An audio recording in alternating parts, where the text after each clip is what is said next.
Welcome to Influential Entrepreneurs, bringing you interviews with elite business leaders and experts, sharing tips and strategies for elevating your business to the next level. Here's your host, Mike Saunders. Hello and welcome to this episode of Influential Entrepreneurs. This is Mike Saunders, the Authority Positioning Coach. Today we have back with us Tom Rutkowski, who's the president of Innovative Retirement Strategies, and we'll be talking about private banking. Tom, welcome back to the program. Thanks for having me. Hey, so private banking, I think sometimes people think about, oh, well, that's when you have a gazillion dollars and you go to your bank and you get the special banker that, works with high net worth individuals. But I think we're talking about here, being your own banker and having some certain privileges that way. So clarify what private banking is and how you serve your clients. Right. Well, I'm a life insurance agent. So when I think of private banking, it's strategies like be your own bank, bank on yourself, infinite banking, where you're leveraging the cash value of a maximum overfunded life insurance policy and using that line of credit to do many of the things that you would have gone to a bank for. So the benefit of that is oftentimes the money's cheaper and you have life insurance protection at the same exact time.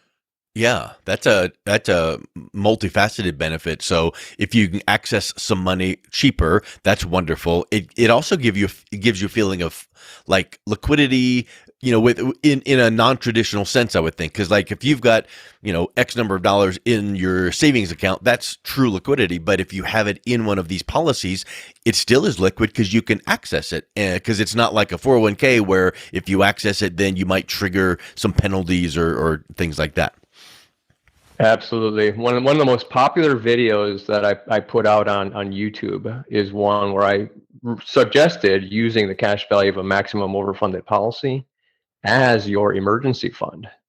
So a lot of people, for general finance purposes, a lot of financial experts recommend that you have 6 months of living expenses tucked away before you start to do any true retirement planning or riskier investing.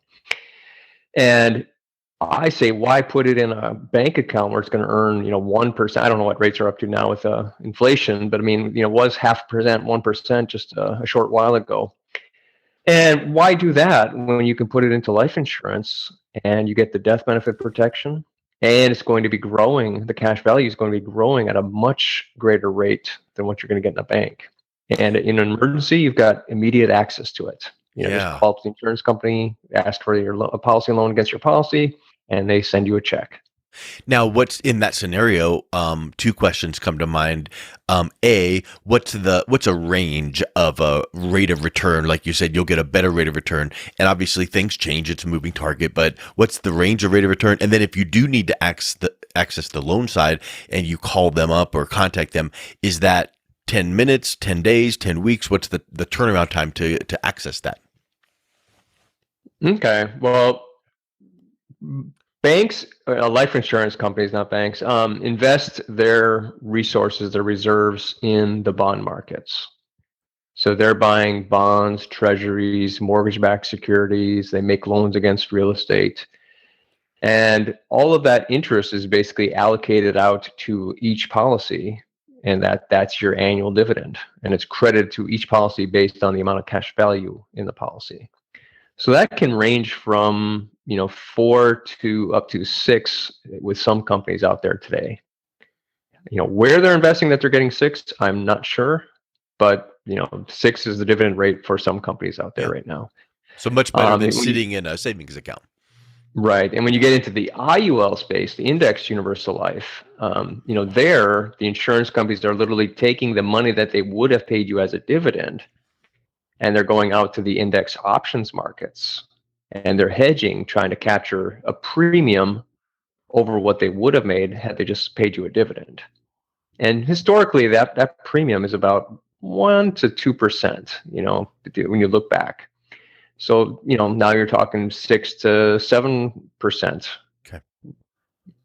Now, when I hear the word options or, that other kind of index like markets, I think risk. So is that a riskier type of policy? Can you, lose your principal? Is that something that someone should shy away from? Or is that, not the case? Just like whole life, indexed universal life is principal protected. It may be, you may think of it as being riskier in the sense that the returns are variable. Because when you buy an option, I don't want to, we want to get into an options conversation here, but when you purchase an option, you capture the movement of the market to the upside. But if the market goes down, you could have bought into the market at the market price, so you wouldn't exercise the option. The option expires worthless, and basically what the insurance company did was it spent your dividend on options that didn't pan out and lost money. So your principal is intact. What you lost was the dividend that you would have received had you had a whole life. Yeah. Okay. So an IUL just simply introduces a variability of returns, but because you can, over time, it will average out, and you should expect a greater, longer-term rate of return than what you'd have with a whole life. Yeah. Okay. That makes a whole lot of sense, because like if you went the truly conservative route and just got the traditional, whole life kind of a setup, you could expect returns from dividends in the range that you had mentioned, and those are just clipping right along. But if you wanted maybe a higher chance of it, you might get that higher chance. But if maybe the market shifted a little bit, maybe you don't get that dividend that quarter, that year, and at least your principal's safe, but you didn't, tap into that higher dividend. So that kind of gives, some people that have a little bit more, not even a risk tolerance, because it's not risky. You're not losing your principal.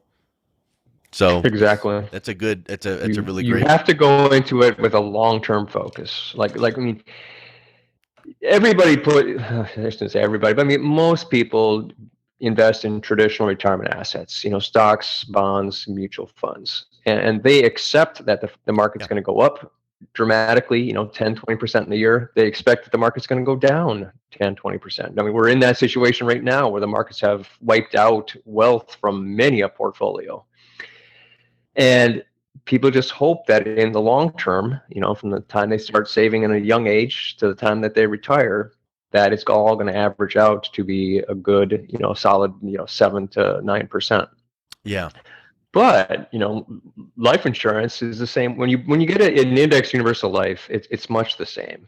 As long as you know that you're in it for the long term, you don't even bother worrying about those 0% returns that you may have. Yeah, because you ignore that, and then you watch for the times where you clipped along at the bigger returns, and again, it's the long term focus. That's the approach that whatever vehicle, whole life, IUL, stocks, bonds, mutual funds. So that's like the mindset for retirement. So whether it's whole life, index universal life, all of those kind of things, that's a vehicle that ties into giving the consumer access to their funds in that private banking scenario. Talk a little bit about some of the things you can do with it. I know last time we talked about using this vehicle to help out with real estate investment. Now, what about some other ways that maybe the private banking side of things would come into play? Like, can I pay consumer debts, tuition for college, car loans? What does being your own banker really look like?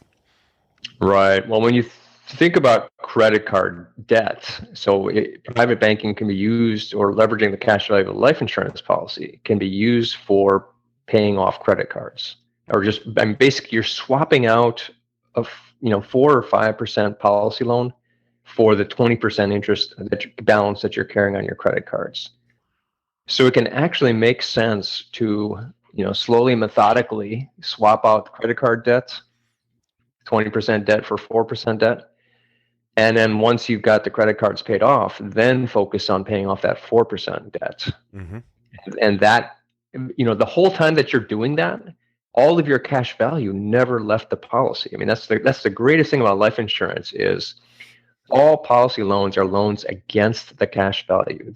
The life insurance company is literally loaning you their money with your cash value as collateral. So the benefit of doing this is that all of those premiums that you've been putting into your policy have been growing that entire time. So debt swapping is one aspect, but in any application where you would have used a credit card, planning for a wedding, planning for college, I'm not going to use a credit card for college, but I mean, it's definitely a college savings tool where you put money in and then you borrow against it to pay for college as necessary. And then the beautiful thing is once you're done with college, you can instead of putting premium into the policy, you can pay down the debt, which frees up cash value every bit as well as putting new premium in a policy. I don't know if that makes sense to you or not. It does, and I think some people would hear this and go, "Okay, let's use the number $20,000. Yeah, I've got 20,000 on credit cards, so I'm making my minimum payments. I know I shouldn't. I try to make a little extra here and there because I know that I should. And all of a sudden, I've got $20,000 in my savings account. Shouldn't I pay off my credit cards with that?" In other words, my question would be, where does the cash value come from if you don't already have a long-standing whole life or IUL policy? So if you're starting one now for the purpose of private banking, you have to accumulate that by putting the money in there, and then once it gets to that certain level, and then you want to do maybe pay off the car, pay off credit cards, use it for tuition, then is when you're going to implement this, right? Well, two ways. I mean, these are not the policies that most people buy. Like I've used the word maximum overfunded life insurance policy several times. Most people, when they buy life insurance, their main concern is the price. So if you're calling up an agent asking for a death benefit of $1 million, you want to get that $1 million as cheap as possible. Yeah. So the insurance company is not charging any more in premium than they absolutely need to perform on that contract. Whereas a maximum overfunded policy is the complete polar opposite. You're paying as much as you can legally pay for that death benefit. So you're overfunding the policy, giving it more cash than it needs. Mm-hmm. So if these policies are set up right, you've got immediate access to the cash value in that policy. You don't have to wait 10 years. I mean, so if you're making a $1,000 premium payment, you've got access to about $800. Mm-hmm. So, would you be better off paying $1,000 on the credit card or 800? Well, 1,000 sounds better, but you're swapping out 800 at 4%. So it's going to take a little bit longer to pay down that debt. But overall, you're because the cash value never leaves the policy. Yeah, it's accumulating. It's accumulating better. So normally you wouldn't have a chance to start saving for retirement until you finish paying off that credit card, because all your money's going to that credit card. But here, all that money that's going into your policy is working and earning interest and interest crediting and dividends. So once that loan is paid off, I mean, you haven't lost a second of time. I mean, it's like you had been putting money away all that time. In fact, you gained because throughout those months and several years, then the dividends are accruing based on the cash value that's actually growing every month. So it's got a compounding effect there, right? Exactly. So I've got a financial model that literally compares the two side by side, and it does in fact work. I mean, maybe it's a little counterintuitive because you're applying less money to the debt, but you're keeping your interest expense down, and you're keeping the money working the whole time that you're paying off the debt. So that's the key right there. Yeah, you're getting a double benefit of accumulating funds toward a retirement while also accessing those same funds to pay off consumer debt or car loan or credit card. And then once that's done, then you start directing those same funds you were paying to reducing the loan against the policy. And then once that's done, now you keep that same cash flow going into the policy, but now it's pure going into cash value. Right. Neat. So, in case people are wondering, I mean, the cash value of a life insurance policy is essentially the best way to think of it is the policy owner saving up the death benefit for the insured over the insured's lifetime. Because the insurance company knows it's going to have to pay a claim someday. Mm-hmm. So it takes a bit of every premium dollar and then basically puts it into a savings account that they're investing in the bond market. So, if you're using life insurance for a retirement plan, like for the IRA or 401k, you can't touch that money until you're 65. But when you have $20,000 of cash value sitting there, there's literally nothing stopping you from using that money for something. You can go out and buy a car with it. You can pay for a wedding with it. Anything that you might have put on a credit card at 18, 19%, you can take a loan against your policy, 5%, and get that paid off much easier. But by the time you reach your retirement age, or even if you're not doing a life insurance retirement plan, it doesn't impact your policy in any way so long as you pay off the loan. Because you've not withdrawn it from the policy, you're leaving it in there, but you're taking a loan against it. Exactly. Yeah. And then it's really a beautiful thing. Yeah, exactly. And, I mentioned just a few minutes ago about the freedom and flexibility and liquidity, that feeling of, okay, well, my money's not locked up. Like if you paid half your mortgage off with this influx of cash, and then you go, ooh, I need that to get that back. Too bad, because you just put it on the loan, you've got to go borrow it again, and that's a long process and fees and all that. Whereas in this scenario, when you have this instrument working, you're still liquid because you can access it again. But are you strapped into, when we say the word loan, are you strapped into payments and now my budget is off kilter again because I got to make these payments? What if 1 month I can't make the payment? How does that work? I didn't come up with this myself. I'm stealing this from somebody else, but somebody equated a policy loan to borrowing money from your mother. You don't really have to pay her back, and if you do it, great. But if you don't, it'll just be taken off of the death benefit someday when you pass away. So. All 50 states have language written into the state statutes that require insurance companies to make loans secured by the cash value of the policy. And then there's another paragraph of the same statutes generally that says, in the event that the policy owner fails to make the interest payment on time, the insurance company shall advance the money to pay the interest and tack it onto the loan balance. So you don't ever have to make an interest payment. I mean, you want to, because if you don't, you're going to be paying interest on interest, and you're going to have a compounding loan balance. So anytime you use this, you want to treat it like a real bank loan, but you and get it paid off in time. But you've got a safety net.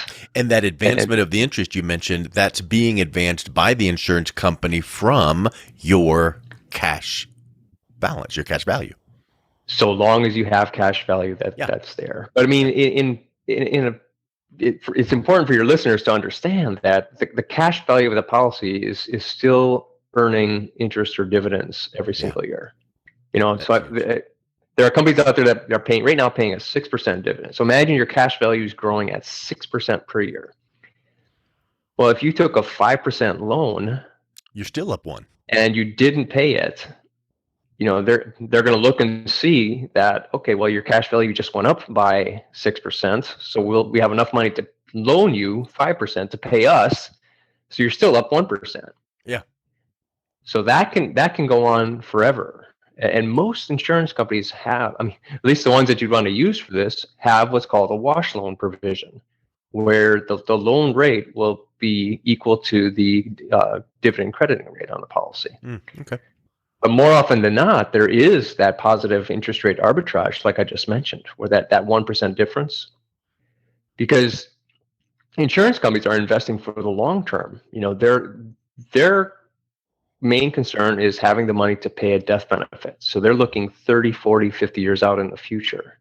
So they're not concerned with short-term rates, they're concerned with long-term rates. And they don't really care about liquidity either. They need some liquidity to pay claims, but most of that money is just in there for the long term.